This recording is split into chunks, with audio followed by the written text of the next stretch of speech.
গাজীপুরে মসজিদের মাইকে ডাকাতির ঘোষণা দিয়ে পেটানো হলো সাবেক মন্ত্রীর বাড়িতে ভাঙচুর করতে আসা ১৫ জনকে।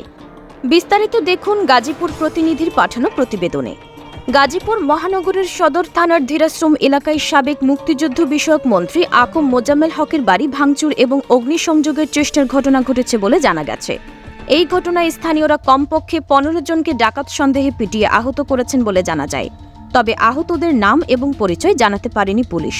শুক্রবার আনুমানিক রাত ১০টায় গাজীপুর মহানগরীর ৩১ নম্বর ওয়ার্ড ধীরাশ্রম দক্ষিণ খানের সাবেক মুক্তিযুদ্ধ বিষয়ক মন্ত্রী এবং গাজীপুর জেলা আওয়ামী লীগের সভাপতি আকম মোজাম্মেল হকের বাড়িতে এই ঘটনাটি ঘটেছে। স্থানীয়রা জানিয়েছেন, শুক্রবার রাত ১০টার দিকে সাবেক মন্ত্রী এবং জেলা আওয়ামী লীগের সভাপতি আকম মোজাম্মেল হকের ধীরাশ্রম এলাকার গ্রামের বাড়িতে হামলা চালায় বৈষম্য বিরোধী আন্দোলনকারী ছাত্র জনতার নামে ১০০ থেকে ১৫০ জন।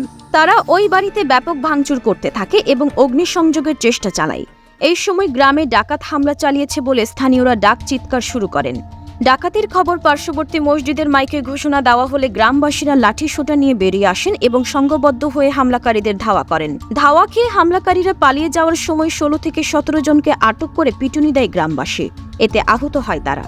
খবর পেয়ে পুলিশ এবং সেনাবাহিনীর সদস্যরা ঘটনাস্থলে গিয়ে পরিস্থিতি নিয়ন্ত্রণে আনেন এবং গুরুতর আহত ১৫ জনকে উদ্ধার করে শহীদ তাজউদ্দিন আহমেদ মেডিকেল কলেজ হাসপাতালে প্রেরণ করেছেন। গাজীপুর থানার ভারপ্রাপ্ত কর্মকর্তা আরিফুর রহমান জানিয়েছেন, সাবেক মন্ত্রী মোজাম্মেল হকের বাড়ি ভাঙচুর করতে গেলে স্থানীয়দের হামলায় অন্তত ১৪ থেকে ১৫ জন আহত হয়েছেন।